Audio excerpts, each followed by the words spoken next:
As far as the injuries go, Mike Dana won't practice today, and Fulton won't practice today. Other than that, we look forward to challenge of getting ready to play a good Giants football team. You can really see that they've got a tremendous defense and a lot of skill on the offensive side, and their quarterback is playing well right now. So, and Brian does who you guys are familiar with. Brian does a good job, creative guy, offensively. Plus, he's got Mike Kafka there on top of that. Mike's a sharp kid, and defensively, they've got a good scheme. One we've played against a couple different times when Shane was at Tennessee. So it's a good bunch there. So, anyways, with that, time's yours. So it sounds like then you were expecting Xavier and Royals to both practice in some form today? Yeah, they'll practice today. How is Royals coming along with that name? He's coming pretty good, yeah. Yeah, we'll just see how he does here. He's been out for a while, so I'd like to see how he moves around. With Xavier, is there any limitations on the practice or anything of that nature? No, neither of them, yeah. Travis said that after the drought, talking about that there's a lot on his plate, and the team asked him to do a lot. At this point in his career, is there a tendency that maybe he has too much on his plate, that he would benefit from? Load management gets used at this point in the player's career sometimes. Is it worth discussing that or talking about? Yeah, no, listen, Travis made so many of those catches right there, and I don't think that's an age thing or anything at that point. So he's fine. We try to keep an eye on him the best we can. Yeah. So. Andy, just big picture, what do you see from the pass offense right now for you guys? Yeah, probably the same thing you guys see. It's we're on at times, we're not on at times. So do the same thing you guys are seeing. Gotta keep working it. Sort of like also the big picture. Through 2 games, what are you seeing as far as some of the issues on third down, and what do you need to do to correct what's happening right now? Yeah. Well, we've been throwing the ball in those situations. And you want to keep them manageable, first of all. And then we've got to hook up on them when called. So, and we can do a better job as coaches of putting them in a better position. So that's kind of the basics of it and what we've got to go through to do that. Coach, I know you get input from Pat. You put together the game plan and say, hey, what do you like, what do you not like, and all that kind of stuff. How comfortable is he? How much is the formation part of that equation as well, specifically like Pat getting under center and maybe working from that formation as opposed to shotgun or pistol? Yeah, he's actually grown into liking getting under there and doing that part of it. So we've worked a little bit more in there this year than we had in the past. Yeah. You guys, the script at the beginning hasn't maybe been as good as worked out this year. Can you put your finger on any parts of that? I know Xavier getting hurt at the very beginning was a tough one in week 1. Yeah, no, I've got to do a better job there. I can't stand here and tell you that we're going to try this or that. We're playing somebody here, so to answer that question, I got to give you the plays.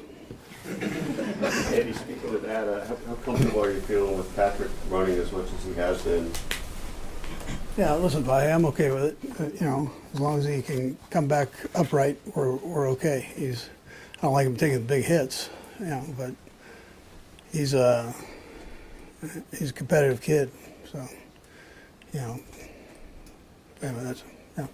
On the run game, with Isaiah Pacheco and Green High, what do you see from them that just haven't been able to get going? Yeah, we can do a better job there. We'll get that thing going better. So.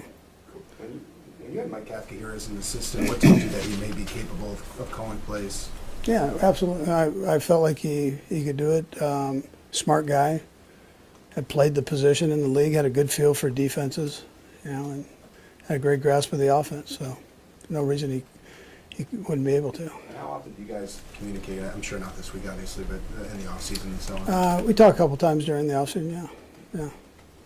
Coach, in the media and fans, we get all excited and everything. Do we overreact? We look at an 0-2 start, and do we overreact?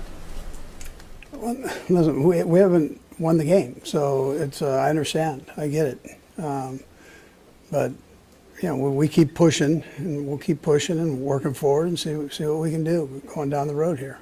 You know? Andy, when you guys are winning, you typically just focus on the next game.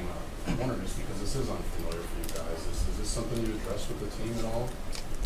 Just the start, just what the record is right now? No, I just try to fix the problems we might have, yeah, in all areas, including myself. So, yeah, that's what you have time to do. Be real with the guys. I'm not gonna not tell them what I think, you know. So, communicate with them and try to work it out and get it right.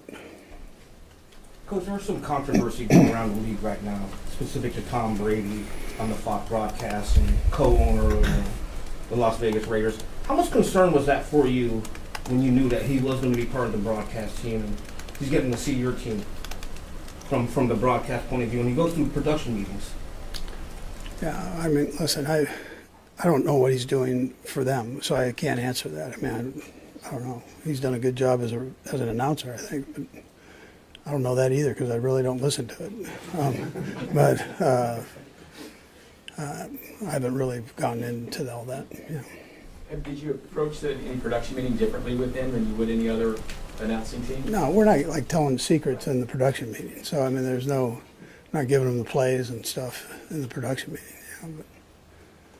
Coach, I know, big guy touchdowns fire everybody up when you get an offensive lineman in there for a catch or anything. I'm curious, what do you do when Josh Simmons, you see the effort he puts in and tracks down a DB and takes him out? I mean, you roll that back a couple of times in the film session, or do you underscore, and what was kind of your reaction? Yeah, sure, I thought that was pretty impressive. I mean, 300-pound man running like that and making the tackle like he did. And sure, we talked about it. That was one of the positives. So there were a lot of things we got to work on, but that was one of the positives of the game. Last one, go ahead. Mahomes' 30th birthday today. Can you put into perspective just what he's done throughout his 20s in the league? Yeah, he's done quite a bit, to 30. It's hard to believe he's 30 years old. I mean, time flies. I asked him if he felt old. You know, sometimes when you're in your 20s, you look at 30 and that looks like an old man. But he says he feels the same. I told him that's a good thing, because when you get my age, you want to make sure you feel the same. Doggone it.